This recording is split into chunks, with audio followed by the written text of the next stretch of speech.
எல்லோருக்கும் happy morning. இன்றைக்கி நல்ல சுவையான வெங்காயம் தக்காளி குருமா எப்படி பண்ணலான்னு பார்க்கலாம் வாங்க. அதுக்கு முன்னாடி என்னோடய பேஜை சப்ஸ்கிரைப் பண்ணாதவங்க சப்ஸ்கிரைப் பண்ணிக்கோங்க.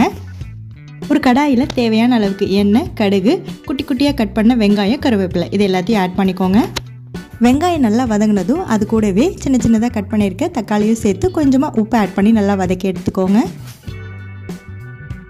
எல்லாமே நல்லா வதங்கினதும் குருமாக்கு தேவையான அளவுக்கு தண்ணி ஆட் பண்ணிக்கோங்க.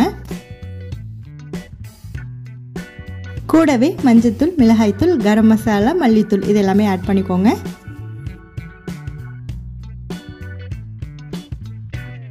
ஒரு மிக்ஸி ஜாரில் தேங்காய், 4 முந்திரி, கொஞ்சமாக பொட்டுக்கடலை இது எல்லாத்தையும் சேர்த்து அரைச்சி எடுத்துக்கோங்க. தண்ணி கொதிக்கும் போது இந்த அரைச்ச விழுதை சேர்த்து லோ ஃப்ளேமில் வச்சு ஒரு 5 மினிட்ஸ் மூடி வச்சுட்டு ஓப்பன் பண்ணிங்க அப்படின்னாக்கா சூப்பரான வெங்காயம் தக்காளி குருமா ரெடி ஆகிடும். கண்டிப்பாக ட்ரை பண்ணி பார்த்துட்டு கமெண்ட்ஸில் சொல்லுங்கள். எல்லோருக்கும் ஹேவ் அ நைஸ் டே.